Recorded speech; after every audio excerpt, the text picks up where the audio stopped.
अगर आपकी कोई मान्यता पूरी नहीं हो रही हो या फिर तमाम प्रयासों के बावजूद आपको करियर में सफलता ना मिल रही हो या व्यक्तिगत जीवन में परेशानी चल रही हो, मसलन कोई भी दिक्कत हो, तो परेशान होने की बजाय कि सावन सोमवार का व्रत करके, यहाँ बताई गई व्रत कथा का पाठ करके या पाठ को सुन के, मान्यता है कि सावन सोमवार के दिन अगर व्रत रखकर इस कथा का पाठ किया जाए तो जातकों की मनचाही मुराद पूरी हो जाती है।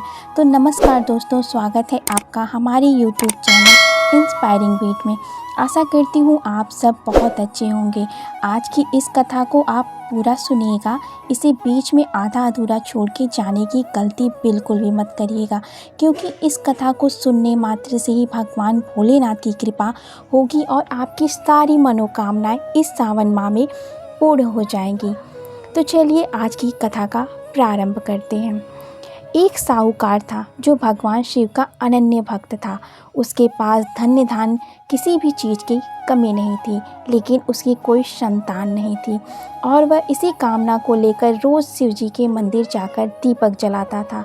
उसके इस भक्ति भाव को देखकर एक दिन माता पार्वती ने शिव जी से कहा कि प्रभु, यह साहूकार आपका अनन्य भक्त है, इसको किसी बात का कष्ट है तो आपको उसे अवश्य दूर करना चाहिए।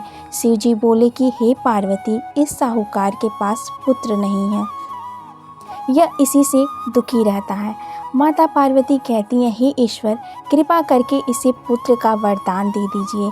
तब भोलेनाथ ने कहा कि पार्वती, साहूकार के भाग्य में पुत्र का योग नहीं है। ऐसे में अगर इसे पुत्र प्राप्ति का वरदान मिल भी गया तो वह केवल 12 वर्ष की आयु तक ही जीवित रहेगा।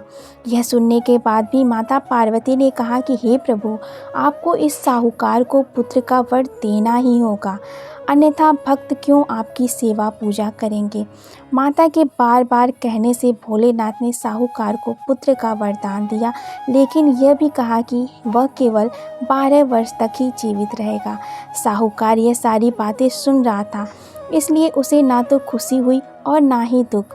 वह पहले की ही तरह भोलेनाथ की पूजा अर्चना करता रहा। उधर सेठानी गर्भवती हुई और 9वें महीने उसे सुंदर से बालक की प्राप्ति हुई। परिवार में खूब हर्षोल्लास मनाया गया, लेकिन साहूकार पहले ही की तरह रहा और उसने बालक के 12 वर्ष की आयु का जिक्र किसी से भी नहीं किया। जब बालक के 11 वर्ष की आयु हो गई तो एक दिन साहूकार की सेठानी ने बालक के विवाह के लिए कहा, तो साहूकार ने कहा कि वह अभी बालक है, पढ़ने के लिए काशी भेजूंगा।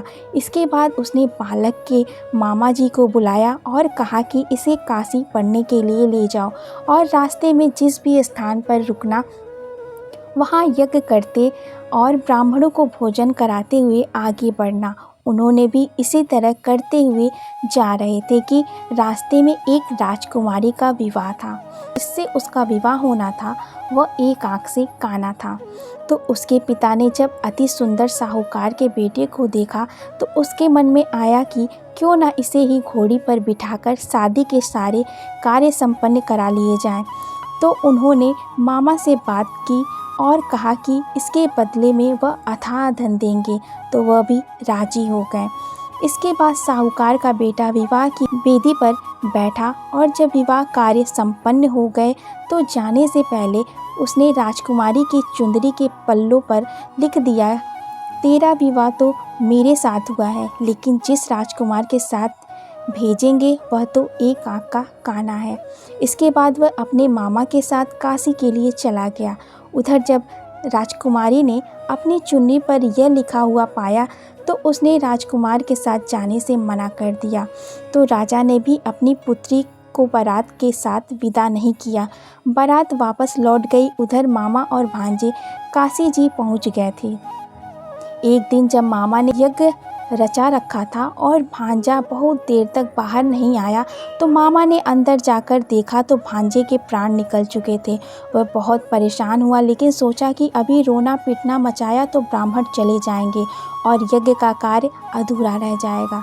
जब यज्ञ संपन्न हुआ तो मामा ने रोना पीटना शुरू किया। उसी समय शिव पार्वती उधर से जा रहे थे तो माता पार्वती ने शिव जी से पूछा, हे प्रभु, ये कौन रो रहा है? तभी उन्हें पता चलता है कि यह तो भोलेनाथ के आशीर्वाद से जन्मा हुआ साहूकार का पुत्र है। तब माता पार्वती कहती हैं, हे स्वामी, इसे जीवित कर दें, अन्यथा रोते रोते इसके माता पिता के प्राण निकल जाएंगे। तब भोलेनाथ ने कहा कि हे पार्वती, इसकी आयु इतनी ही थी, सो वह भोग चुका। लेकिन माँ के बार बार आग्रह करने पर भोलेनाथ ने उसे जीवित कर दिया।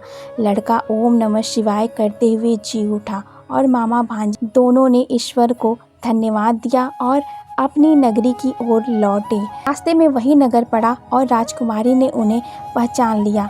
तब राजा ने राजकुमारी को साहूकार के बेटे के साथ बहुत सारे धन्य धान्य के साथ विदा किया। उधर साहूकार और उसकी पत्नी छत पर बैठे थे। उन्होंने यह प्रण कर रखा था कि यदि उनका पुत्र सकुशल न लौटा तो वह छत से कूदकर अपने प्राण त्याग देंगे। तभी लड़के के मामा ने आकर साहूकार के बेटे और बहू के आने का समाचार सुनाया, लेकिन वो नहीं माने। तो मामा ने शपथ पूर्वक कहा। तब जाके दोनों को विश्वास हो गया और दोनों ने अपने बेटे बहू का स्वागत किया। उसी रात साहूकार को स्वप्न में शिव जी ने दर्शन दिया और कहा कि तुम्हारे पूजन से मैं प्रसन्न हूँ।